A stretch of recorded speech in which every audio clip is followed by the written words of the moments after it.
Who sent that thing? My creator. But then a lot of nice things turn bad out there. What's his name, then? No! Welcome to the Mr. Screen channel. Anyone who follows the comics knows very well that Doctor Doom has never had many allies, especially because he alone can do great damage to many heroes. However, many interesting things happen on Earth 616, and based on that, I will bring here this part of the story based on my creation as well so that we can analyze how all these events would be. Without further ado, let's get straight to the point. Rebirth in darkness. After his death, Tony Stark should not have returned. The final sacrifice on the battlefield against Thanos was, in his mind, the culmination of his journey as Iron Man. But the multiverse has its own plans and forces beyond human comprehension, and somewhere in the fabric of reality, something called him back. Waking up in a distorted reality, Stark found himself in Latveria, on the throne of an empire that he had not built, but that seemed to belong to him. His body was different, more robust, and the cloak that covered his shoulders was heavy and familiar. As he looked into the mirror, the truth was revealed. He had been reborn not as Iron Man, but as Victor Von Doom.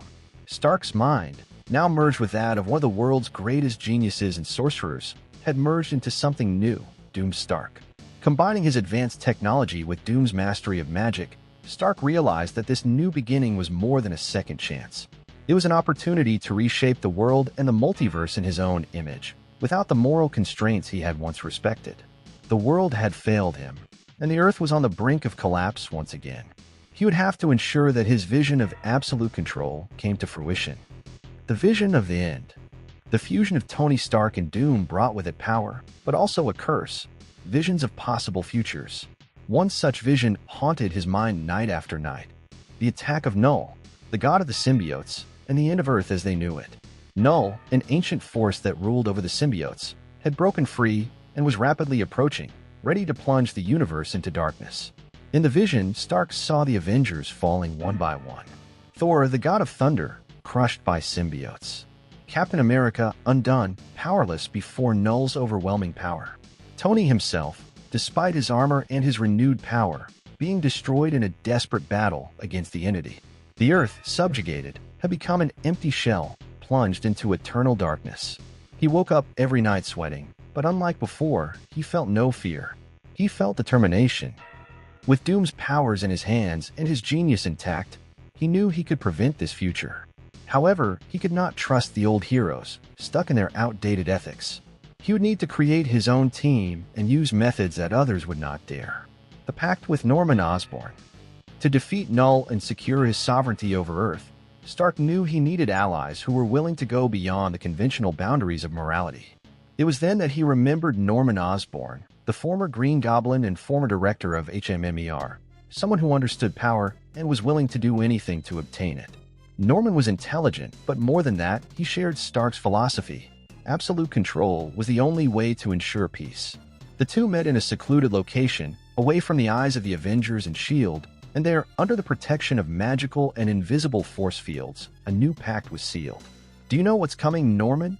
asked Stark, now in his new mystical armor, which combined the brutality of Doom's design with the technological sophistication of his former creations. "Another alien invasion. I'm surprised they haven't gotten tired of losing to us yet," Osborn replied with a cynical smile. "Not this time," Stark said coldly. "Knull, the god of symbiotes, is coming. And when he does, the world as we know it will cease to exist."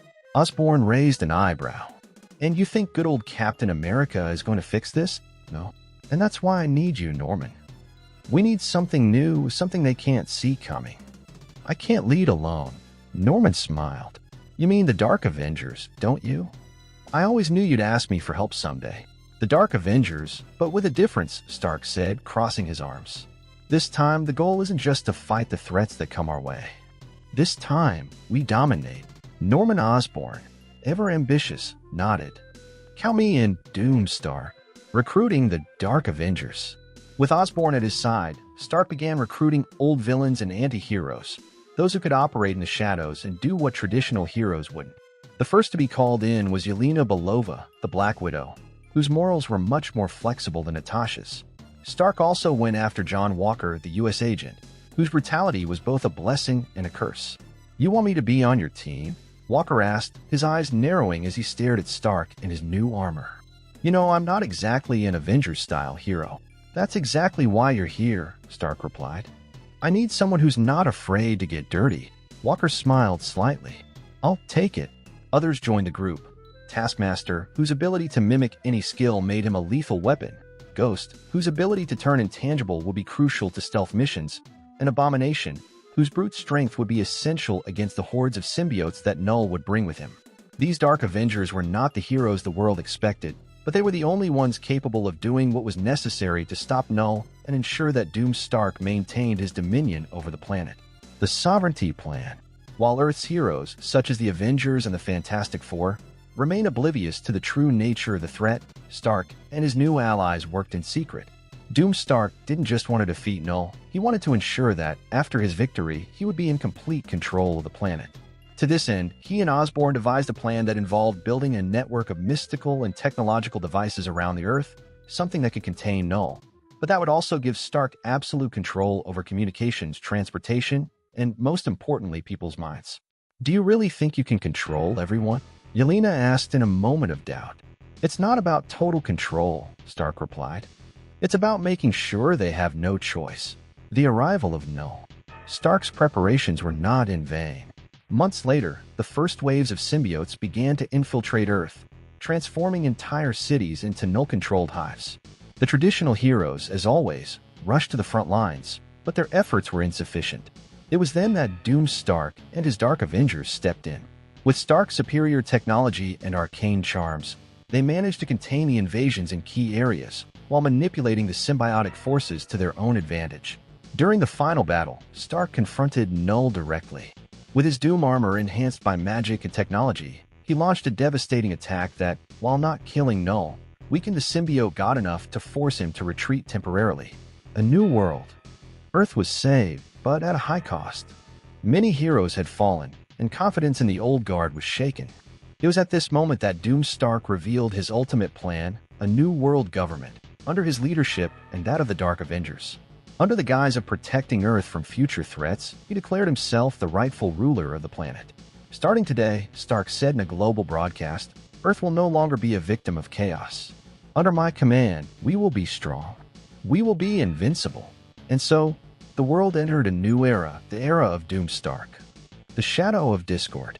Norman Osborn stood in the corner of the command room, watching as Doom Stark proclaimed himself the absolute ruler of Earth.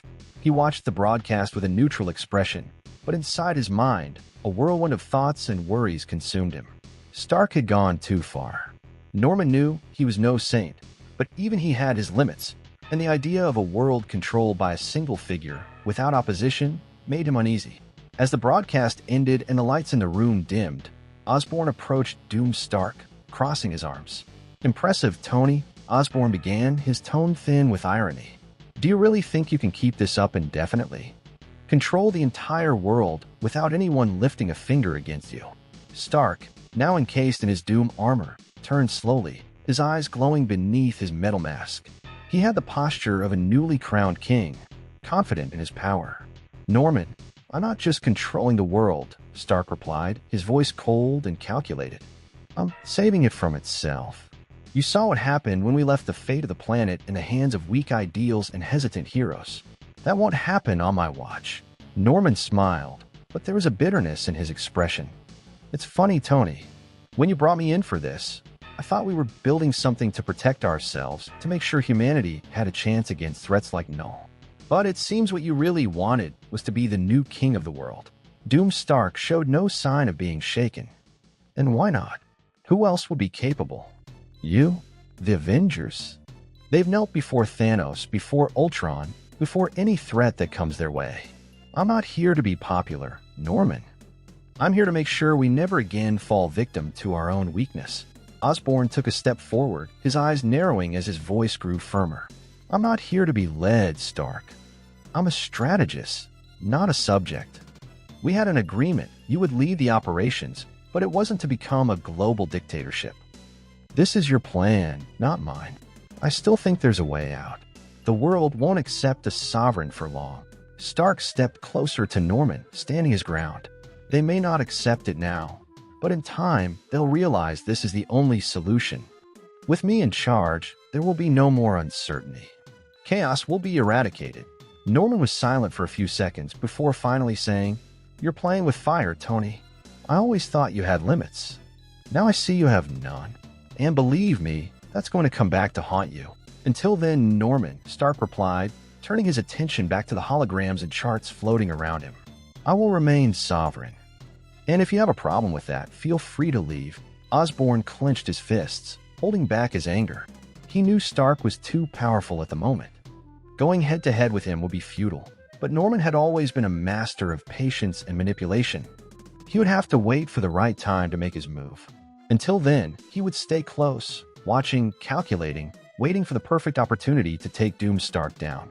The Dark Avengers Summit. As Doom Stark's control solidified, the Dark Avengers group he and Osborn had formed began to feel the growing tensions. The group, composed of reformed villains, mercenaries, and agents of chaos, was not exactly a cohesive team, and each member's personal ambitions threatened to tear the fragile alliance apart. Yelena Belova, the new Black Widow, began to question Stark's methods. She approached Taskmaster in one of the underground hideouts that served as the Dark Avengers' base of operations. "You've noticed what Stark's doing, haven't you?" Yelena asked as she buckled on her combat bracers. Taskmaster, sitting calmly in the corner, shrugged. "He's consolidating power." "What's new?" "Everyone who has a chance to rule does it." "It's not about power," Yelena countered. "It's about total control. Stark isn't just trying to maintain order. He's imposing tyranny disguised as security." Taskmaster gave a dry laugh. "If you're worried about morality, maybe you're on the wrong team, Belova." "It's not about morality," Yelena said, her eyes narrowing. "It's about survival.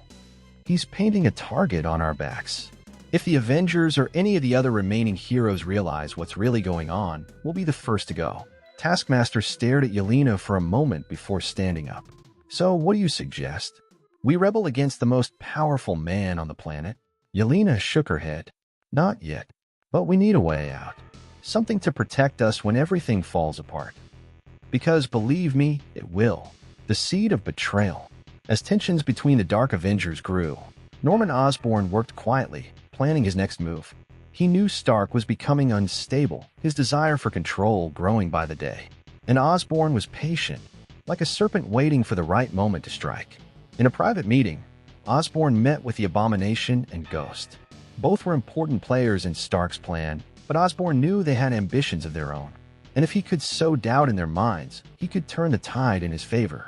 "You know Stark's getting paranoid, right?" Osborn said, pouring himself a glass of whiskey.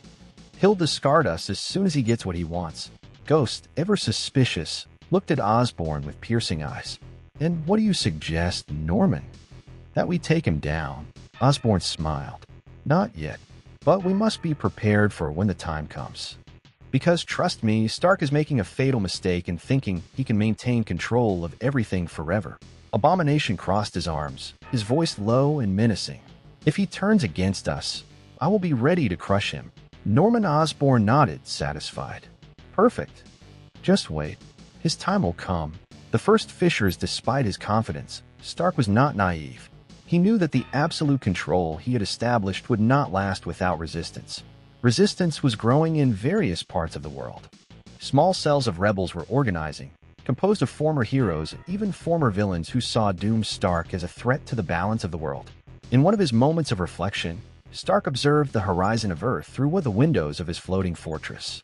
The planet, seen from above, looked peaceful, but he knew that peace was an illusion. It was at that moment that his mind returned to Osborn. He had always known that Norman could not be trusted.